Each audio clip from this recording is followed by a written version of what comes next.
Terdengar salah seorang warga meminta agar perempuan yang jadi pemandu lagu dimandikan di laut.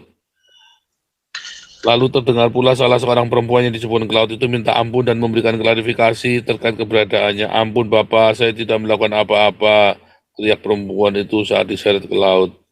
Melihat hal itu, tak sedikit publik yang memberi kecaman atas tindakan warga. Dan memang biadab ini orang-orang Islam ini ya. Tuh kesurupan setan mengatasnamakan bulan Ramadan. Harusnya tempat yang dipaksa tutup, bukan malah oknum yang dibukain.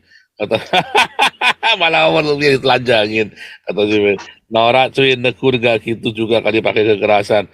Ntar dilaporin kekerasan terhadap perempuan. Nangis. Oh bukan, kriminalisasi terhadap umat Islam nanti ngomongnya kan. Bukan nangis. Oh dikriminalisasi terhadap umat Islam. Yang ditindak jangan pemandu karaoke-nya, pengelola kafenya. Ya enggak lah, yang ditindak ini ya Muhammad ya ustadznya, ya kan. Kenapa harus tutup kafenya Ramadan? Lagi cari duit disuruh tutup. Cari duit disuruh tutup. Ngerampok nggak boleh. Jualan narkoba nggak boleh. Geblek ini memang orang-orang Islam ini. Agak ngerti cara bikin orang-orang Islam ini. Ini kan? Loh, ini tampang pengasuh ponpes selama Ramadan memperkosa 14 santrinya. Segi Ramadan saudara nih ya. Tampang pengasuh ponpes di Batang yang perkosa belasan santriwati ini saudara ya, ustadznya saudara ya, ustadznya ini saudara, tampang saja ya. Untuk orang Islamnya sendiri Pak, melihat kejadian-kejadian itu mereka harus bertanya, apakah ini pengajaran Islam? Iya emang, mereka nggak bertanya-tanya, emang iya. Kan ada yang bilang itu bukan Islam. Ini Islam. Mereka mengakui ini Islam, ini pemerintahnya togut, makanya ditangkap. Kalau pemerintahnya nggak togut, ini halal karena sudah bersyahadat. Beta Maluku nih. Shalom Pak Pau. Shalom Beta Maluku. Saya dengarkan dulu nih Pak, baru masuk Nah, ini. Bentar, saya bacain dulu ini ya. Ini yang lebih bahaya daripada Pak di USA nih ya. Geger pemandu lagu ditelanjangi hingga diceburkan ke laut selama Ramadan. Netizen kecam. Sebuah video seorang pemandu lagu ditelanjangi diceburkan ke laut viral di media sosial. Dalam video yang diunggah akun Majelis Kopi terlihat dua orang perempuan diarak warga kemudian diceburkan ke laut. Berdasarkan keterangan dalam video itu disebutkan bahwa aksi warga itu lantaran kesal terhadap aktivitas salah satu kafe di kawasan Pasir Putih. Di bulan Ramadan, tempat hiburan tersebut diketahui menyediakan jasa pemandu lagu. Kasihan ya. Dalam video tersebut terdengar salah seorang warga meminta agar perempuan yang jadi pemandu lagu dimandikan di laut. Lalu terdengar pula salah seorang perempuan yang disebut ke laut itu minta ampun dan memberikan klarifikasi terkait keberadaannya. Ampun Bapak, saya tidak melakukan apa-apa, teriak perempuan itu saat diseret ke laut. Melihat hal itu, tak sedikit publik yang memberi kecaman atas tindakan warga. Dan memang biadab ini orang-orang Islam ini ya. Tuh kesurupan setan mengatasnamakan bulan Ramadan. Harusnya tempat yang dipaksa tutup, bukan malah oknum yang dibukain. Kata malah oknumnya ditelanjangin. Kata Jibril. Norak cuy, negur gak gitu juga kali pakai kekerasan. Ntar dilaporin kekerasan terhadap perempuan. Nangis. Oh bukan, kriminalisasi terhadap umat Islam nanti ngomongnya kan. Bukan nangis. Oh dikriminalisasi terhadap umat Islam. Yang ditindak jangan pemandu karaoke-nya, pengelola kafenya. Ya enggak lah, yang ditindak ini ya Muhammad ya ustadznya, ya kan. Kenapa harus tutup kafenya Ramadan? Lagi cari duit disuruh tutup. Cari duit disuruh tutup. Ngerampok nggak boleh. Jualan narkoba nggak boleh. Geblek ini memang orang-orang Islam ini. Agak ngerti cara bikin orang-orang Islam ini. Ini kan? Loh, ini tampang pengasuh ponpes selama Ramadan memperkosa 14 santrinya. Segi Ramadan saudara nih ya. Tampang pengasuh ponpes di Batang yang perkosa belasan santriwati ini saudara ya. Ustadznya saudara ya. Ustadznya ini saudara. Tampang saja ya. Untuk orang Islamnya sendiri Pak, melihat kejadian-kejadian itu mereka harus bertanya, apakah ini pengajaran Islam? Iya emang, mereka nggak bertanya-tanya, emang iya. Kan ada yang bilang itu bukan Islam. Ini Islam. Mereka mengakui ini Islam, ini pemerintahnya togut, makanya ditangkap. Kalau pemerintahnya nggak togut, ini halal karena sudah bersyahadat. Ini Nah, itu ya, togut itu ada berita lain. Jadi gini cara modusnya si ustadznya ini. santrinya dipanggil, dijajanin, dikasih apa gitu kan. Terus berdua ngomong mau dikasih karohmah. Terus ayo bersyahadat sama-sama, habis bersyahadat diolala bebe, begitu loh. Jadi halal. Nah kalau dia sampai ditangkap maka pemerintahnya togut. Sementara yang togut itu kan wapresnya kan Kiai Haji Maruf Amin. Ya kan wapresnya kan yang bukan ngambil keputusan Jokowi. Jokowi itu togut maksudnya. Kapolrinya togut, pemerintahnya togut. Jangan Gitu. diam dong pemerintah dong kalau digituin. Ya makanya kan harus diganti, pemerintahnya kan harus diganti. Jadi si orang Arab itu kan, si orang Yaman itu kan, kan sudah jelas, itu kan sudah jelas. Nggak usah ditanyain yang begituan ya kan, udah jelas itu kan. Maunya mereka memang begitu. Tapi dengan kudu merdeka kalian mereka itu, Pak. Makanya harus merdeka. Iya, di lain sisi dengan perilaku yang mengaku Islam itu kan kriminal semua. Ya. Itu membuat masyarakat berpikir nanti yang muslim sendiri, apa iya nih pengajarannya seperti ini, kok kayaknya kita mengaminkan tindakan kriminal nih atas nama agama. Akhirnya mereka berpikir nanti. Dan tidak heran banyak yang agnostik meninggalkan keyakinan Islam. Kalau secara agama ya. Tapi kalau secara agama, negara, yaitu Jokowi harus bertindak. Jangan sampai asumsi kita juga sama bahwa ini Jokowi ini khilafah ini. Ya kan? Kok diem aja sih? Katanya negara hukum. Susah, serba sulit buat mereka. Pak Bung Beta, iya. Benar negara hukum, tapi negara hukum apa? Itu bukan negara hukum yang seperti dibayangkan. Benar ini negara hukum. Hukum apa? Hukum agama. Iya. Itu yang kita persoalkan. Hukum hanya untuk yang lemah. Iya. Cuma mereka malu kucing mengakui. Tapi prakteknya coba lihat. Ya, sementara secara negara sendiri, risiko mengkitik ini nggak heran. Nanti daerah akan, khususnya Papua akan memerdekakan diri. Perjuangan mereka akan makin mengkerucut dan akan menjadi perhatian dunia internasional. Dukungan akan datang untuk mereka. Kekhawatiran Bapak tadi yang di sebelum saya ini udah menggambarkan bahwa begitu khawatirnya bahwa Papua akan merdeka sampai ingin pindah ke Papua, kan itu suara masyarakat itu. Ini kalau dikatakan sebagai perwakilan, ini bisa mewakili satu orang, ini bisa mewakilkan jutaan orang yang berpikiran sama di dalam masyarakat Indonesia saat ini. Jadi nggak heran nanti kalau betul-betul terjadi letupan, orang akan simpati ke Papua. Ya udahlah, biarkanlah Papua lepas aja daripada Indonesia, daripada jadi negara Islam.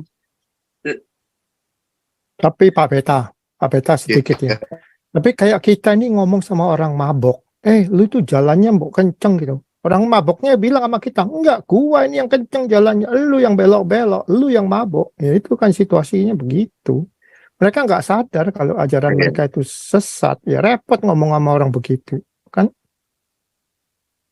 Yang tampil di atas begitu Pak, yang mabok ini. Tapi kalau masyarakat yang bisa merenung, ya kan ini kan fakta semua. Dengan kondisi contoh ya, Syria, Afghanistan, itu kan negara-negara yang ingin maju dengan keyakinan agamanya. Tapi faktanya terjadi apa? Kehancuran kan? Nah, tinggal masyarakat Indonesia yang bisa merenung, memikirkan dengan data, oh iya ya, something wrong nih. Mereka otomatis lah, hati nuraninya kan masih ada. Kebenaran tetap, walaupun dia tidak mengenal, tapi kan dia bisa memilah antara benar atau tidak, kan dia fakta yang dia lihat.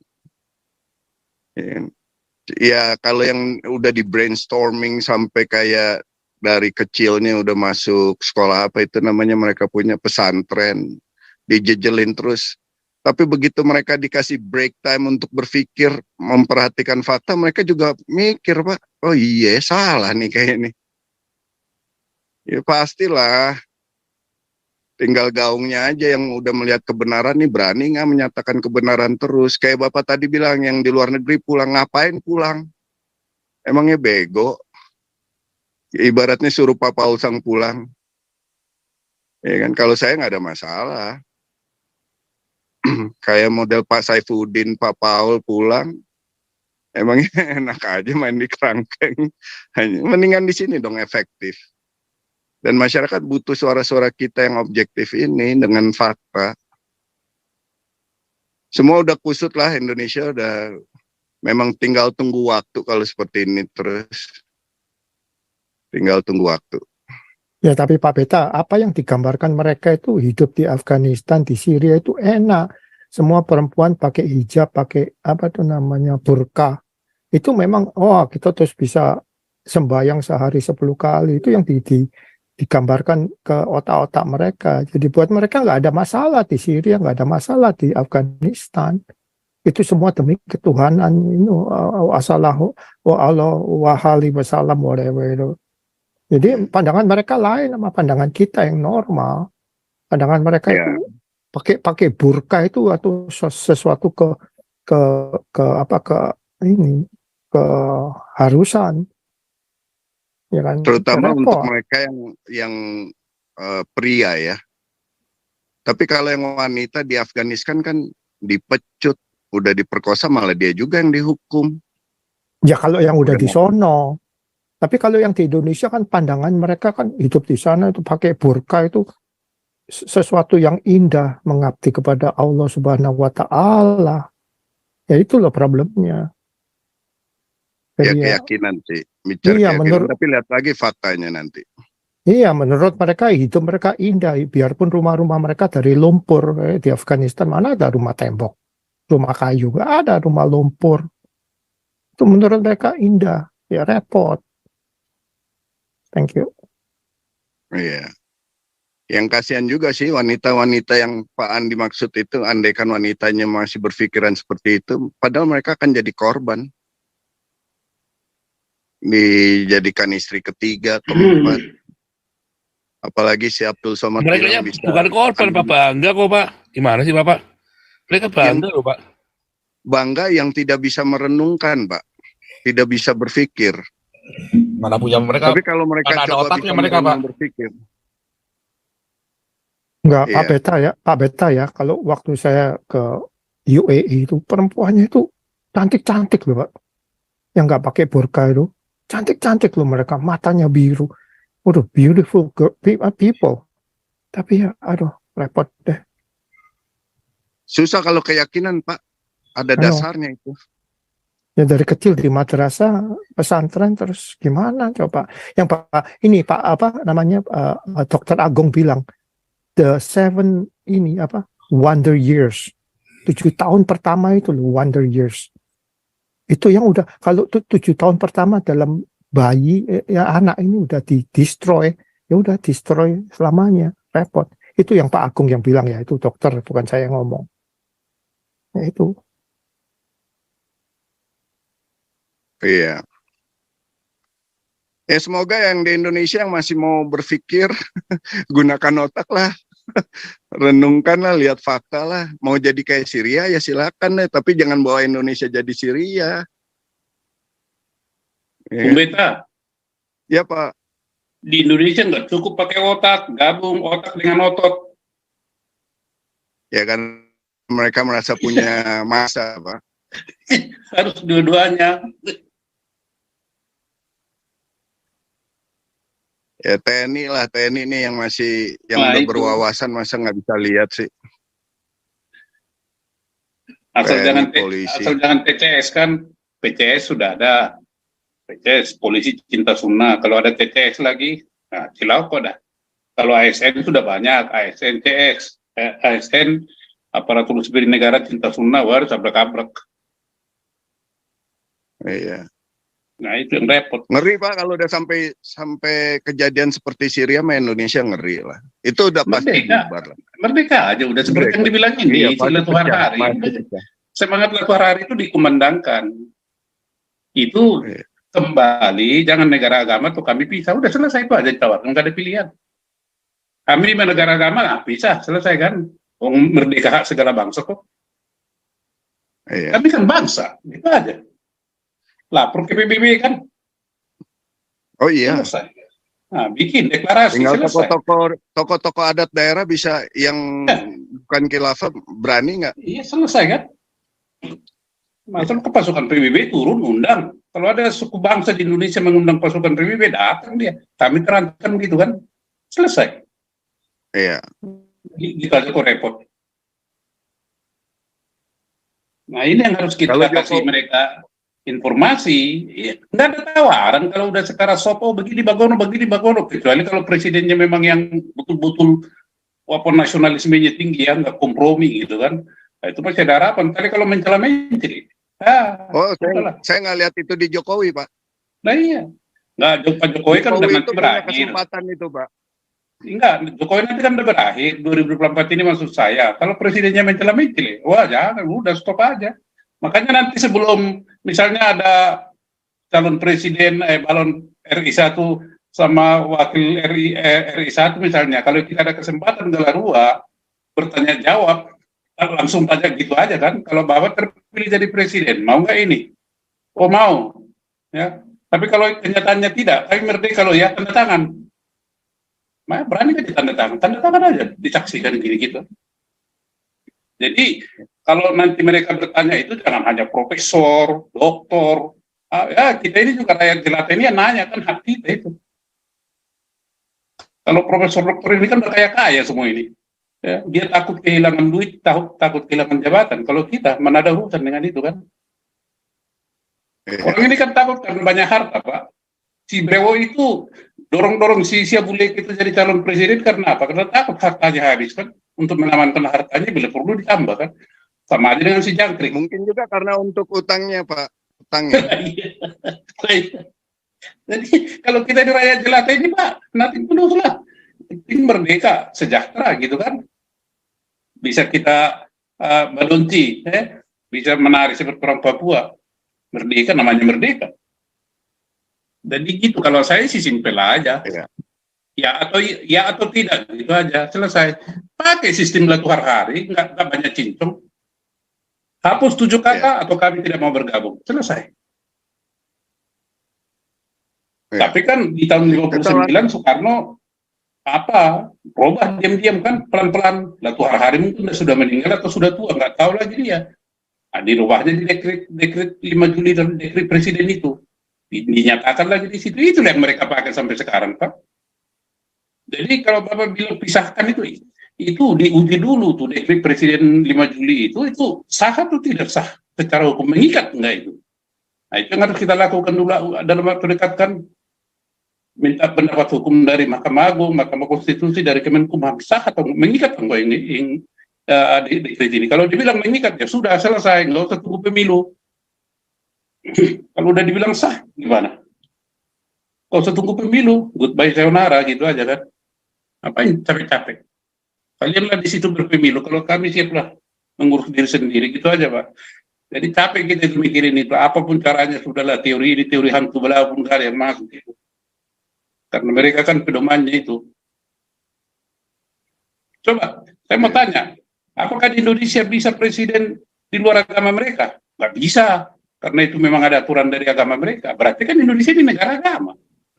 Agama apa? Jadi jangan dibilang bukan negara agama, bukan negara sekuler, bukan negara, dua-duanya. Oh, jadi pura-pura dibilang negara Pancasila, mana buktinya? Itu kan retorika. Ya atau tidak, itu aja selesai kok. Itu Pak.